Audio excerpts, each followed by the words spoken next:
नमस्कार, नमस्ते जींद। और बात आपकी सोशल मीडिया प्लेटफॉर्म पर आपका स्वागत है। और भूपेंद्र सिंह हुड्डा ने एक बार फिर जींद पर जता दिया है भरोसा। चंडीगढ़ में हुई बैठक में कर लिया है फैसला, जींद से ही करेंगे घर घर कांग्रेस। और याद है ना आपको, 2005 से पहले जींद से ही उन्होंने पद यात्रा शुरू की थी, जो दिल्ली पहुंची थी और दिल्ली वाया चंडीगढ़ पहुंच गए थे भूपेंद्र सिंह हुड्डा। एक बार फिर जींद पर ही विश्वास जताया मलिक साहब। आखिर भूपेंद्र सिंह हुड्डा जब फंस जाते हैं या चक्रव्यूह में फंस जाते हैं या नैया पानी लगती तो जींद पर ही विश्वास करते हैं। अब 15 जनवरी से जींद से शुरुआत के पीछे क्या मकसद है? वो रोहतक से भी मैं आपको थोड़ा करेक्ट करता हूँ कि भूपेंद्र सिंह हुड्डा जब फंसते हैं तब जींद की शरण नहीं लेते। भूपेंद्र सिंह हुड्डा को जब सत्ता की जरूरत पड़ती है तो वो अपना रास्ता वाया जींद निकालते हैं। वही है मेरा कहने का। 2005 के विधानसभा चुनाव से पहले जब इनेलो की सरकार थी प्रदेश में, कंडेला में किसानों पर फायरिंग हुई थी, तो भूपेंद्र हुड्डा ने जींद की धरती पर किसानों के लिए लंबी लड़ाई लड़ी थी और उन्होंने जींद से दिल्ली तक की पद यात्रा शुरू की थी। 9 किसान शहीद हो गए थे पुलिस की गोलीबारी में। तो भूपेंद्र हुड्डा को जब जींद से वाया दिल्ली गए और वो चंडीगढ़ पहुंच गए, तो भूपेंद्र सिंह हुड्डा पूरे 10 साल तक प्रदेश के सीएम रहे। यहाँ पर मैं रोकना चाहूंगा, सिर्फ एक छोटा सा सवाल है। देखिए, उस टाइम ज्यादा इलेक्ट्रॉनिक मीडिया नहीं होता था, वो मैं ही होता था। जब भूपेंद्र सिंह हुड्डा ने जींद से वो पद यात्रा शुरू की, उस वक्त जींद के लोग तो वहां गिरने होते थे, एक दो वो सोनीपत गोहाना रोहतक से लेकर आते थे। अब कितनी परिस्थितियां बदलेंगी यात्रा में? किसान आंदोलन के बाद भूपेंद्र सिंह हुड्डा ने जींद में ना कोई रैली की थी, ना उन्होंने कोई बड़ा आयोजन किया था। हाँ, उन्होंने जींद से पद यात्रा शुरू की थी और उस पद यात्रा में जींद से वीरेंद्र सिंह भी शामिल हुए थे, जिन्होंने कहा था कि मेरे तो पांव में छाले पड़ गए। जींद से जयप्रकाश भी उनके साथ खड़े थे। तो जींद की जो पूरी कांग्रेस पार्टी, नहीं मैं आम वोटर से आदमी बात कर रहा हूँ, नेता हूँ, उन्होंने रैली नहीं की थी ना। किसान आंदोलन के बाद मिनी सेक्रेटरीट के सामने उन्होंने हवन यज्ञ की थी। उस हवन यज्ञ में जींद के लोग तो कोई हमारा कैमरा चला रहा उठ के चले गए। आप बात को घुमा रहे हैं। वो कोई शक्ति प्रदर्शन भी नहीं था, ना कोई रैली थी, ना कोई बहुत बड़ा वो था। वो केवल किसानों के मुद्दों को लेकर उन्होंने एक सांकेतिक धरना यहाँ से दिया था और पद यात्रा जींद से उन्होंने पूरे दिल्ली तक की थी। तो जब हमारे कैमरे चले, जींद के लोग उठ के क्यों चले गए थे? तब उनको अंदाजा नहीं था शायद कि भूपेंद्र सिंह हुड्डा सीएम बनेंगे। अगर याद हो, उस टाइम पे ओम प्रकाश चौटाला प्रदेश के सीएम थे और उनके विरोध में खड़ा होने की हिम्मत बहुत सारे लोग नहीं जुटा पाते थे। तब भूपेंद्र सिंह हुड्डा ने ही ये हिम्मत जुटाई थी और इसी कारण उनको प्रदेश की जनता ने विकल्प माना और उनको उस जाट वोट बैंक में भी वो सेंध लगा हुए थे, जिस जाट वोट बैंक के दम पर ओम प्रकाश चौटाला राजनीति करते थे। तो ये भूपेंद्र सिंह हुड्डा की बहुत बड़ी ताकत थी। चलिए अब आते हैं 15 जनवरी से कांग्रेस पार्टी ने चंडीगढ़ में मीटिंग में फैसला लिया है, जिसमें प्रदेश कांग्रेस के अध्यक्ष भान भी थे, प्रदेश प्रभारी दीपक बावरिया भी थे, पूर्व सीएम भूपेंद्र सिंह हुड्डा भी थे। उसमें फैसला लिया कि हर घर कांग्रेस, घर घर कांग्रेस ये अभियान चलाया जाएगा। इसके लिए बूथ लेवल पर 31 सदस्यों की कमेटियां बनेंगी। इस अभियान का आगाज करने के लिए पूर्व सीएम भूपेंद्र हुड्डा ने जींद की धरती को चुना है। वो खुद जींद में से 15 अगस्त को इस अभियान की शुरुआत करेंगे। 15 जनवरी को जींद की धरती से इस अभियान की शुरुआत करेंगे पूर्व सीएम भूपेंद्र हुड्डा। और जींद को चुनने के पीछे पूर्व सीएम भूपेंद्र हुड्डा की एक सोच रणनीति है कि जींद प्रदेश की राजनीति को शुरू से दिशा देता है। जींद से हुई शुरुआत हमेशा सफल मानी जाती है। खुद भूपेंद्र सिंह हुड्डा ने जब यहाँ से शुरुआत की थी तो वो प्रदेश के सीएम बनने में कामयाब हुए थे। दूसरा, जींद में पिछले 2005 के विधानसभा चुनाव के बाद कांग्रेस पार्टी के लिए 2009 और 2014 में सीटों का पूरा अकाल रहा। सभी 5 की 5 सीटें लगातार 2 बार आ रहे। 2019 में सफेदों से सुभाष देशवाल कांग्रेस टिकट पर विजयी रहे, जिसमें कांग्रेस का कम सुभाष गांगुली की जो समाज सेवा थी उसका ज्यादा भूमिका थी। पूर्व सीएम भूपेंद्र हुड्डा की ननिहाल जींद में है। वो हर बार जींद के लोगों को वास्ता देते हैं कि मेरा आपके साथ खून का रिश्ता है, मेरे लिए रोहतक के समान जींद है। और इसके लिए वो गिनवाते भी है कि मैंने जींद में यूनिवर्सिटी दी, मैंने जींद में जिमखाना क्लब दिया, मैंने जींद में पहला रेलवे ओवरब्रिज मैंने बनवाया, सिविल हॉस्पिटल दिया, कॉलेज दिया, स्विमिंग पूल दिया, स्टेडियम दिया।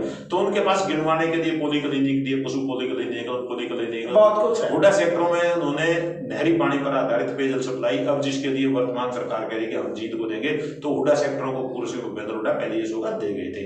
तो वो जब इस बात को कहते हैं कि मेरा जींद से खून का रिश्ता है और मैं जींद को रोहतक के बराबर मानता हूं, तो उनकी इस बात में कहीं ना कहीं दम भी नजर आता है कि जींद अगर आज नेशनल हाईवे 4 लेन जो रोहतक संगरूर नेशनल हाईवे है उसकी 4 लेनिंग उनके टाइम पे शुरू हुई। तो भूपेंद्र हुड्डा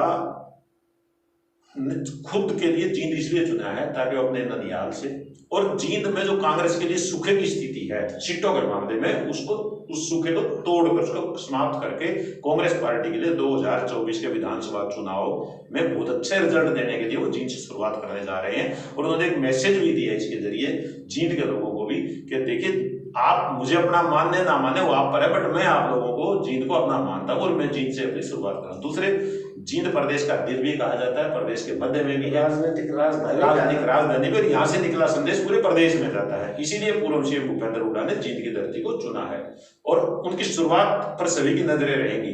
कांग्रेस पार्टी तो रहेंगी, उनके जो विरोधी हैं खासकर जेजेपी, जिसके जींद में 5 में से 3 विधायक है, भाजपा जो कहती है कि पूरे जींद में कमल खिलेगा, जिसका केवल एक कमल खिला हुआ है जींद में, तो उन सभी दलों की नजर भूपेंद्र सिंह हुड्डा की जो 15 जनवरी को जींद से शुरुआत करेंगे हर घर कांग्रेस अभियान की, उस पर रहेंगी।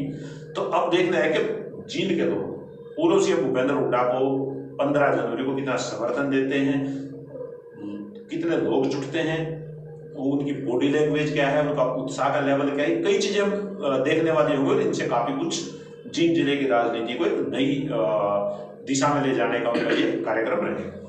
चलिए ऑडियंस देखते हैं एक बार फिर जींद और जींद दर्शकों, जींद में मैं एक और जोड़ दूं आपको थोड़ा सा, कई दर्शक ऐसे हैं जिनको राजनीतिक शायद वो पूरा ना हो।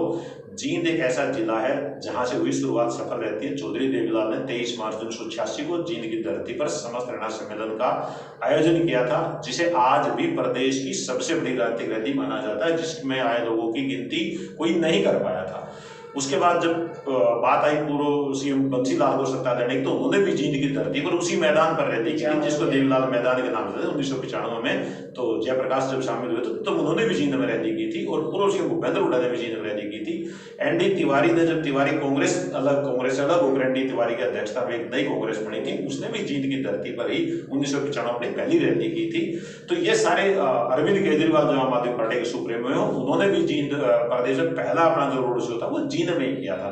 तो जींद की धरती पर सब नतमस्तक होते हैं। अब भूपेंद्र सिंह हुड्डा एक बार फिर 15 जनवरी को जींद की धरती के सामने राजनीतिक रूप से नतमस्तक होने जा रहे हैं। आपने जो ये एग्जाम्पल दिए है ना, मुझे लगता है कहीं ना कहीं उसमें आपका भूपेंद्र हुड्डा के प्रति प्यार झलक रहा है और आप इनडायरेक्ट वे में ये कह रहे हैं अब सत्ता में आ रहे हैं भूपेंद्र सिंह हुड्डा। नहीं, मैं कोई भविष्यवाणी नहीं कर रहा, मैं कोई भविष्य करता हूँ कि भूपेंद्र सिंह हुड्डा सत्ता में आ रहे हैं या नहीं आ रहे, वो प्रदेश की जनता तय करेगी, मैं तय करने वाला हूँ। मैं कभी इस बात, लेकिन इतिहास जब भुलाया नहीं जा सकता, इतिहास को आप कभी ना नकार सकते, ना भुला सकते, ना झुठला सकते इतिहास को। इतिहास से सच्चाई है। चौधरी देवीलाल ने जींद की धरती से ताकत ली, 90 में से 85 विधानसभा सीटों पर शानदार जीत हासिल की, लोकसभा की 90 में से 67 पे जीत हासिल की थी। और उसी हरियाणा की जींद की धरती से जो ताकत देवीलाल को मिली थी, उसी ताकत दम पर उन्होंने 445 सीटों वाली सांसदों वाली कांग्रेस पार्टी को 1989 के लोकसभा चुनाव में सत्ता से राजीव गांधी की पार्टी को बाहर कर दिया था। चलिए, जींद से मिली ताकत दूर कर जाती। मैं आपका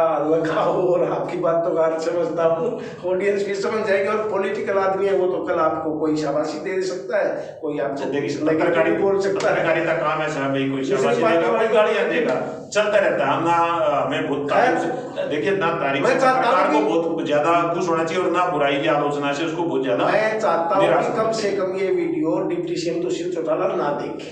ऑडियंस थैंक यू, आपने जो इतने अच्छे आप प्यार दे रहे हैं, सब्सक्राइब करें। नहीं, इसमें मैं थोड़ा सा और जोड़ता हूँ।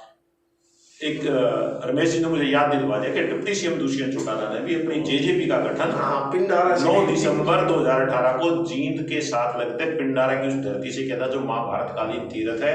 और अगला ही ठीक अगले महीने दिसंबर में पार्टी गठित होती है, जनवरी में उपचुनाव होता है और उसमें उनके छोटे भाई दिग्विजय चौटाला ने पार्टी को भाजपा के कृष्ण मिड्डा को कड़ी टक्कर दी थी और पार्टी को एकदम बूस्ट कर दिया था। और उसी बूस्ट के दम पर अक्टूबर 2019 में हुए चुनाव में जेजेपी को 10 सीट मिली और वो प्रदेश सरकार में साझेदार बने और डिप्टी सीएम दुष्यंत चौटाला, तो वो भी जींद की धरती से ही दुष्यंत चौटाला को राजनीतिक ताकत मिली थी। चलिए, उनके पिताओं प्रकाश, उनके दादाओं प्रकाश चौटाला को भी जींद की धरती से जब भी उनको जरूरत पड़ी उनको ताकत मिली। तो प्रदेश का कोई ऐसा नेता नहीं है जिसको जींद के लोगों ने ज्यादा देर आज किया हो, लगभग सभी का साथ दिया। चलिए, सभी का साथ दिया है और मैं समझता हूँ कि हुड्डा का भी साथ दे देगा जींद आपके मंडल में।